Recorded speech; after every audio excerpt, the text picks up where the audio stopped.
ഇന്ന് നമുക്ക് നാടൻ ബീഫ് റോസ്റ്റ് അടിച്ച് നോക്കാം. അതിന് കുക്കറിലേക്ക് ബീഫ് എടുത്തിട്ട് അതിലേക്ക് ഇഞ്ചി, വെളുത്തുള്ളി, പച്ചമുളക്, കറിവേപ്പില, മഞ്ഞൾപ്പൊടി, മുളക് പൊടി, ഗരം മസാല, കുരുമുളക് പൊടി, വെളിച്ചെണ്ണ അതൊക്കെ ഒഴിച്ചിട്ട് വെള്ളം ഒഴിച്ച് നന്നായിട്ട് കുക്കറിലിട്ട് വിസിലടിച്ചെടുക്കുക. അത് റെഡിയാകുന്ന ടൈമിൽ നമുക്ക് ഒരു ഉരുളി വെച്ചിട്ട് അതിലേക്ക് വെളിച്ചെണ്ണ ഒഴിക്കുക. എന്നിട്ട് ഇഞ്ചി, വെളുത്തുള്ളി, പച്ചമുളകൊക്കെ ഇട്ട് സോട്ട് ചെയ്ത് ഒന്ന് സോട്ടായി വരുന്ന സമയത്തേക്ക് സവോള ഇടുക. പിന്നെ സവോളയും തക്കാളിയും ഇട്ട് നന്നായിട്ട് വഴറ്റിയെടുത്ത് അതിലേക്ക് നമുക്ക് നമ്മുടെ മസാല ഇട്ട് കൊടുക്കാം.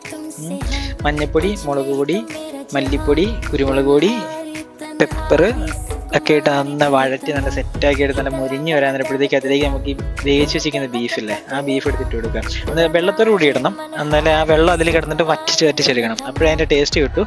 നന്നായിട്ട് വറ്റി കഴിയാൻ നേരപ്പോഴത്തേക്ക് നമ്മുടെ ബീഫ് റോസ്റ്റ് റെഡിയാണ്. അതുപോലെ തക്കാളിയൊക്കെ 2-3 മേളിൽ തട്ടി ചെയ്തിട്ട് കഴിഞ്ഞാൽ സെറ്റായിരിക്കും. നല്ല മുരിഞ്ഞ പൊറോട്ടൻ്റെ കൂടെ അടിക്കാൻ അടിപൊളിയായിരിക്കും. എല്ലാവരും ജസ്റ്റ് ട്രൈ ചെയ്യുക. വീഡിയോ ഇഷ്ടമെങ്കിൽ സബ്സ്ക്രൈബ് ചെയ്യുക. Okay, by.